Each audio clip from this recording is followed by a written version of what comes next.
Yeah, see, I think the downside of that flurry of activity in 2020 was that there was a lack of the reflection, or at least the coming to terms with what had happened, trying to debrief the general experience, and yeah, drawing the lessons from that.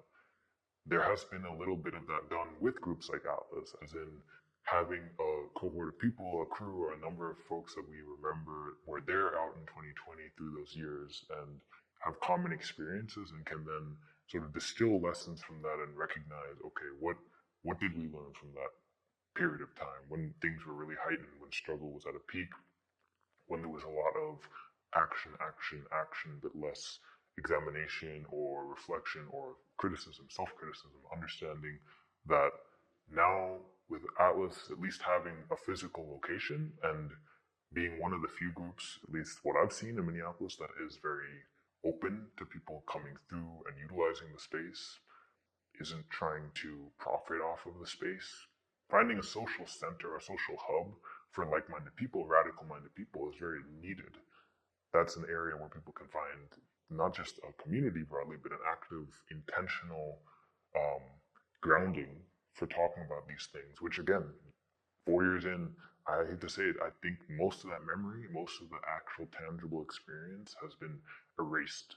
The state, the enemy class, it's purposely pushed it all to the margins and suffocated what people remember of 2020. Remember May 28th when burned down the precinct not so far from here. But within those small spaces like at Atlas or in the broader circle, you can find that same memory alive and also talking about where to go next, how to reflect on it, um, recognizing that to a degree, this is sort of how everything within it contains its own contradiction. There was an element of community defense and the language of needing proper safety that was utilized against the movement. And groups like Atlas have to reckon with that. It's not Atlas's fault so much. It's just part of a trend where anything that has, on the face of it, a liberatory element also has a reactionary or counter-revolutionary element, right? So we had groups that emerged throughout 2020 and went into more general activity in 2021, actually, that would carry arms, would brandish themselves as for the people, and actively served as proxies for the state, almost like their own counterinsurgency paramilitary group. And often these are oppressed people. These are black, brown, native, third world peoples. These are not white colonizers. So this is what we see as neocolonialism. I think with Atlas, the importance is that it's not just about telling people you should learn to use a gun.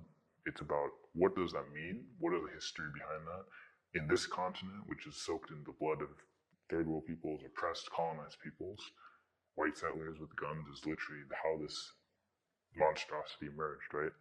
But at the same time, resistance to the white settler regime, which has been done through armed resistance primarily, has its own very important history, and that's been submerged. So with Atlas, you can have those conversations about that history and the current examples of that that's going on in the world, not just in this continent, but all over in Palestine specifically, looking at that right now. And recognize too that for every one group that is talking about community defense, in some ways there's two other groups or three other groups that are seemingly doing maybe similar thing on the surface, but are actively serving counter-revolutionary purpose. They're trying to pacify people.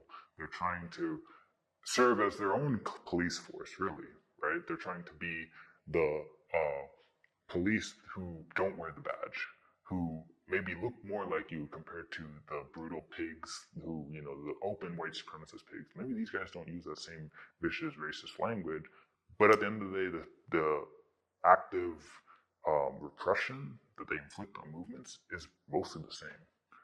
So one lesson that I've been talking about with friends is that yes, community defense is needed, and also community defense needs to be defined and needs to be intentional, because which community are you talking about? The business community, they will have their own defense. That's called the police, literally protecting property, right? To them, that's community defense. And then counterinsurgency operates too by trying to peel off people against each other, pit them against each other, and buy out people from among the oppressed, turn the oppressed against each other.